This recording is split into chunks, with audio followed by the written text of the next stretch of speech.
흑설 라디오입니다. 최근 들어온 많은 사연들 중 가장 충격적이었던 사연이네요. 바로 사연 읽어드리겠습니다. 오늘 사연은 30대 여자분께서 보내주셨습니다. 안녕하세요. 저는 서울에 사는 30대 여자입니다. 지금은 평범하게 살고 있지만 저는 어린 시절을 보육원에서 지냈답니다. 제가 어릴 때 엄마는 아빠의 지속적인 불륜행위 때문에 집에서 도망 나가셨어요. 아빠는 엄마가 나가고 재혼을 했는데 어느 날 저를 친척 집에 맡기더군요. 아마 재혼한 아줌마가 저를 싫어했던 모양입니다. 그리고 친척 집에서도 저는 환영받지 못했었지요. 이리저리 돌려지며 키워지다 결국 중학교 되던 해에 보육원을 들어가게 되었습니다. 나중에 알고 보니 저희 아빠가 절 맡기 싫으니 차라리 보육원을 보내라 한 것이었죠. 저는 그곳에서 매일을 눈물로 보냈답니다. 아무것도 연락할 때도 기댈 때도 없는 외로운 처지였죠.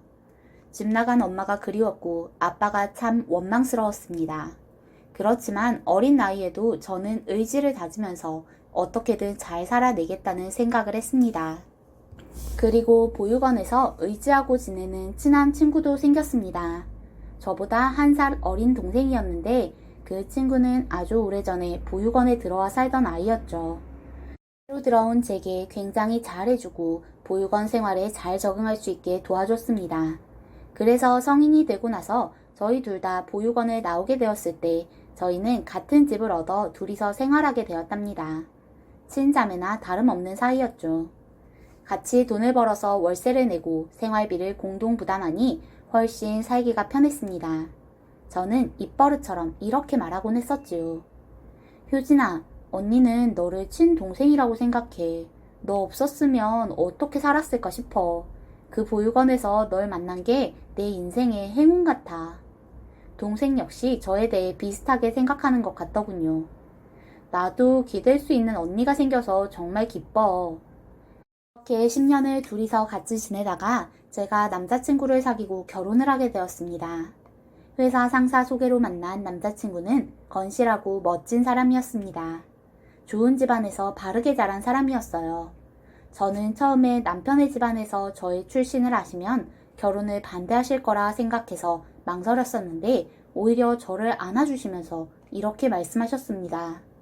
얼마나 고생이 많았니? 이제 우릴 부모라고 생각해라. 말을 듣고 저는 시어머니에게 안겨서 펑펑 울었었답니다. 어쨌든 제가 결혼을 하게 되니 이제 동생이 따로 살아야 하게 되었죠. 저는 이것저것 걱정이 돼서 말했습니다. 너 혼자서 잘할 수 있겠어? 언제든지 어려운 거 있으면 언니한테 연락하고 우리 친자매 맺자고 한 거 기억나지? 남편도 너를 진짜 처제처럼 생각한다고 하니까 언제든 놀러오고 힘든 일 있으면 혼자 참지 말고 언니한테 다 털어놓고 너도 얼른 시집가. 좋은 남자 만나서. 동생은 걱정 말라면서도 서운하긴 한 것 같더군요. 언니 집 자주 놀러가도 돼? 그럼 당연하지. 언제든 놀러와. 너도 얼른 결혼해서 넷이서 만나면 좋을 텐데. 그치? 에이, 형부 같은 남자가 내 이상형인데 어디 그리 흔하겠어. 그렇게 말하면서 저희는 웃곤 했습니다. 저는 그렇게 행복한 결혼 생활을 시작했습니다. 남편이 제가 아이를 갖길 원했기 때문에 직장은 금방 그만두었습니다. 집에서 지내면서 심심할 때가 많아서 늘 동생에게 카톡을 하고 또 퇴근할 때 자주 집으로 불러 맥주를 마시거나 밥을 해 먹으면서 놀곤 했습니다. 저희 남편도 자연스레 끼었었지요. 그렇게 지내니 정말 저희는 가족같이 친해져서 동생이 자고 가는 일도 많아졌습니다. 벽이 없는 사이였기에 가능한 일이었죠. 그때까지만 해도 제 인생에는 늘 행복만 있을 것 같았습니다. 부모 없이 살아서 힘들었던 지난 세월 다 보상받는 기분이었죠. 그러던 어느 날 저에게 또 다른 기쁜 일이 생겼습니다. 바로 한참 동안 보지 못했던 엄마와 연락이 닿게 된 것이었죠. 엄마와 전화를 하고 만났을 때 저희 모녀는 부둥켜 안고 엉엉 울었답니다. 엄마는 10년 넘게 저를 찾아다녔다면서 대성통곡을 하시더군요. 저희 아빠에게 맡기고 나올 때 돈 조금만 벌어서 금방 널 데리고 가려고 했는데 다시 가보니 넌 온데간데 없고 그동안 얼마나 찾았는지 몰라. 얼마나 고생이 심했니 그래. 저와 엄마는 한동안 자주 만나면서 그동안의 회포를 풀었습니다. 엄마를 저희 시댁에도 소개시켜드리고 남편도 보여줬죠. 사실 저희 시댁에서 저한테 정말 잘해주셨지만 그래도 저도 남들처럼 친정이 있었으면 싶었는데 이젠 동생도 있고 엄마도 있고 저도 남부럽지 않았습니다. 엄마를 만난 일에 대해 동생에게도 말했습니다. 동생은 마치 자기 일처럼 기뻐해 줬습니다. 그 모습을 보면서 저는 한편으론 동생이 안쓰럽다는 생각이 들더군요. 동생도 부모님을 찾으면 얼마나 좋을까 싶었습니다. 동생도 저랑 비슷한 사정으로 보육원에 들어왔었다고 했거든요. 그래서 슬며시 부모 찾는 이야기를 해봤더니 동생이 씁쓸하게 말하더군요. 아냐 언니, 인연이 있으면 만나겠지. 난 너무 어릴 때라서 기억도 잘 안 나. 어쩔 수 없지 뭐. 그나저나 언니 정말 부럽다. 좋은 시댁, 좋은 남편. 이젠 부자 엄마까지 생겼네. 언니 팔자 폈어. 그러고 보니 그렇더군요. 엄마가 그간 사업을 해서 꽤 성공하셨거든요. 어쨌든 저는 동생이 참 대견하더라고요. 동생은 아직도 일하면서 고생도 하고 혼자 먹고 살기 바쁜지라 제가 잘 되는 것에 질투를 느낄 법도 한데 진심으로 축하해 주는 것이 정말 제가 믿고 의지할 수 있는 사람이란 생각이 들었습니다. 동생에게 저희 엄마도 소개시켜 주었고 엄마는 동생에게 진심으로 감사 인사를 했었습니다. 이제 임신만 해서 아이를 낳으면 저는 정말 행복할 것 같았습니다. 그런데 임신이 쉽게 되지는 않더라고요. 병원 가서 검사를 해보니 특별한 이상은 없고 1년 정도는 남편과 관계를 하며 준비를 해보란 말뿐이었어요. 남편과 사이는 좋았기에 특별한 걱정은 하지 않았는데 그때부터 남편이 굉장히 바빠졌답니다. 남편은 새벽 한두 시에나 회사에서 퇴근을 하고 지친다면서 그냥 잠에 골아 떨어지기 일쑤였어요. 관계를 할 시간은 당연히 없었지요. 저는 날짜가 맞을 때마다 초조하고 관계를 해야 한다는 압박이 있었는데 남편은 제 속도 모르고 피곤하다는 말뿐이었어요. 하지만 일이 많다는 사람에게 관계를 하라고 닥달할 수는 없었지요. 몇 개월 동안 남편은 주말에도 출근을 하고 평일에는 늦게 오거나 밤을 새고 일을 하곤 했습니다. 일 때문이라 어쩔 수 없이 저 혼자 지내는 시간이 많아졌죠. 그래서 저는 동생에게도 전부 다 자주 연락을 하고 자주 놀러 오라고 하게 되었습니다. 그런데 동생도 그때부터 굉장히 바쁘더라고요. 늘 일에 쫓기는 듯 바쁜 모양이길래 저는 동생에게 한동안 연락을 자제했습니다. 저는 동생과 남편이 바쁠 때 주로 엄마랑 자주 만나서 놀았답니다. 엄마는 저희 집에 반찬을 갖다 주실 겸 겸사겸사 오셔서 저랑 한참을 수다를 떨다 가시곤 했어요. 그날도 엄마가 저희 집에서 낮 시간을 보내다가 밤에 집에 가게 되었습니다. 그날도 남편은 늦는다고 연락이 왔더라고요. 저는 체념하고 혼자 자려고 준비를 하고 있었는데 엄마에게서 연락이 왔습니다. 방금 가다가 김서방을 봤어. 인사하려다가 보육원 동생이라는 효진이랑 있길래 그냥 내버려 뒀다. 오늘 효진이랑 너희 집에서 만나기로 했니? 저는 전혀 알지도 못하는 얘기였죠. 아니, 효진이도 남편도 오늘 바쁘다고 그랬는데 내가 한번 연락해 볼게요. 저는 그렇게 전화를 끊고 바로 남편에게 전화를 걸었습니다. 여보, 당신 효진이랑 있어? 그러자 남편이 굉장히 당황을 하면서 대답하더라고요. 응? 왜? 아니, 엄마가 방금 나가다 효진이랑 당신을 봤대서 근처에서 만났나 봐. 오늘 바쁘다면서 어쩐 일이야? 둘이 같이 집에 오게? 그러자 남편은 얼른 옆에 있는 동생을 바꿔주더라고요. 언니, 우리 우연히 만났어. 안 그래도 형부한테 놀러 가도 되냐고 물어보는 중이었어. 지금 가도 되지? 저는 당연히 반갑게 오라고 했답니다. 둘 다 우연히 회사가 일찍 끝나서 만난 김에 놀러까지 오게 되어 잘 됐다는 생각을 했죠. 잠시 후 두 사람이 저희 집에 왔고 저는 배달 음식과 술을 잔뜩 시켜 같이 먹었답니다. 셋이서 술을 마시다가 제가 먼저 뻗어서 잠에 들었어요. 둘이 알아서 씻고 자요. 나 먼저 잘게. 당신도 얼른 자고. 남편이 곧 들어오고 동생은 다른 방에서 잤습니다. 저는 새벽에 얼핏 잠에서 깼습니다. 화장실에 가고 싶어서 깨어난 것이었죠.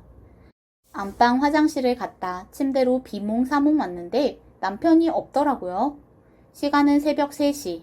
회사를 출근할 시간은 아니고 잠시 물을 먹으러 나갔나 했는데 부엌에도 남편이 없었습니다. 전 남편이 흡연자라 그냥 담배 피우러 나갔나 생각을 하고 다시 잘까 하고 안방으로 들어가려다가 문득 뭔가 속삭이는 소리를 듣고 귀가 번쩍 뜨였습니다. 설마 하는 마음으로 옆방 문에 귀를 대었을 때 저는 비명을 지를 뻔했습니다. 그 방에서는 얕은 신음소리가 흘러나오고 있었습니다. 그 신음소리가 누구의 것인지는 뻔했지요.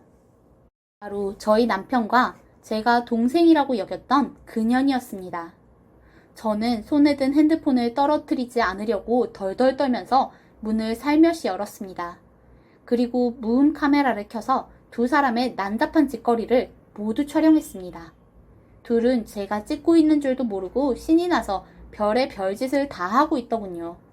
그 사이 동생의 말소리가 들렸습니다. 나 형부 내 거 하고 싶어. 형부는 왜 내가 아니고 왜 언니랑 결혼한 거야? 너무 짜증나. 어이가 없었습니다.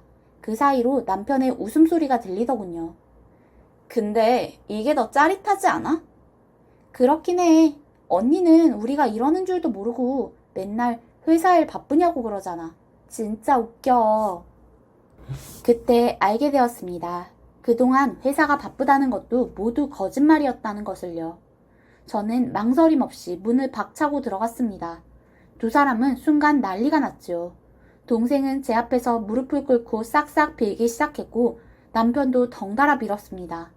저는 그년의 머리채를 잡고 흔들었고 남편은 저를 말리느라 정신이 없었습니다. 저는 말리는 남편의 따귀를 때리고 걷어찼습니다.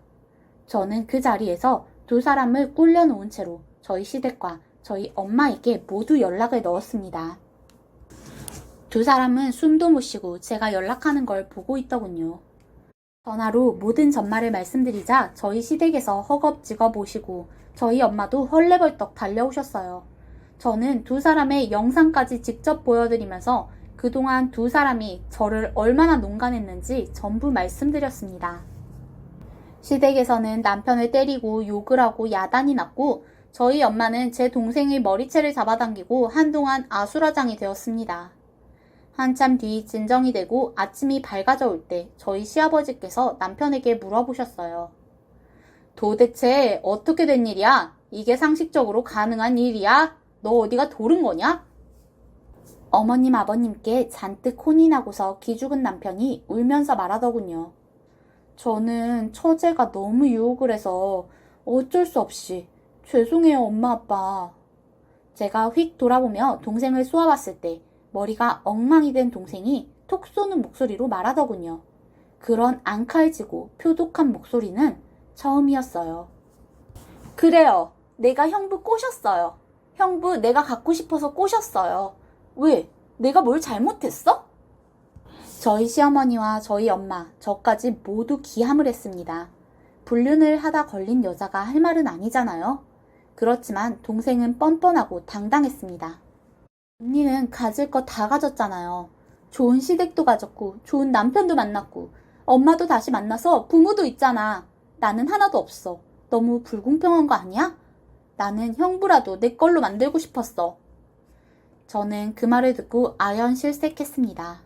다들 동생의 말에 어처구니가 없으면서도 그 안에 서린 한이 느껴져서 오싹했었지요. 동생은 그동안 제가 순탄하게 사는 것이 부러우면서도 갖고 싶었던 모양이었던 것 같아요. 겉으로는 축하한다고 하면서 속으로는 다른 생각을 하고 있었던 것입니다. 그래서 제 남편부터 빼앗으려고 했던 것이고요. 하지만 어리석은 짓이었죠. 제 남편을 뺏는다고 인생이 다 바뀌는 것은 아니잖아요. 결국엔 파국뿐이었고요. 그렇게 그 일은 끝났습니다. 저희 엄마는 저를 한참이나 위로해 주셨고 시댁에서도 저한테 미안하다고 고개를 조아리며 사죄하셨어요. 정말 자상하고 인성 좋으신 저희 시부모님께는 죄송한 일이지만 저는 남편과 이혼을 하게 되었습니다. 어떻게 참고 살아볼까도 했었지만 도저히 견딜 수가 없더라고요.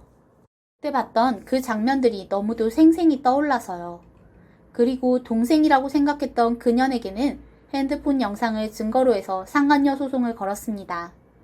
처음에는 저한테 저주 문자를 보내고 펄펄 뛰더니 법정에서 위자료를 지급하라는 명령이 떨어지자 저한테 와서 애걸복걸을 하고 시도 때도 없이 전화해서 울어대서 저를 귀찮게 하더라고요. 얼마 되지도 않는 그 돈, 제 마음에 위로가 되진 못했지만 그래도 위자료는 끝까지 받았습니다.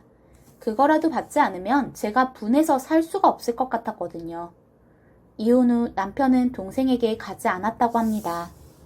동생은 남편이 자신에게 올 거라고 굳게 믿고 있었던 것 같은데 남편은 그 일이 있고 동생에게도 질리고 부모님께도 혼이 나서 더 이상 동생을 만나지 않는다고 하더군요.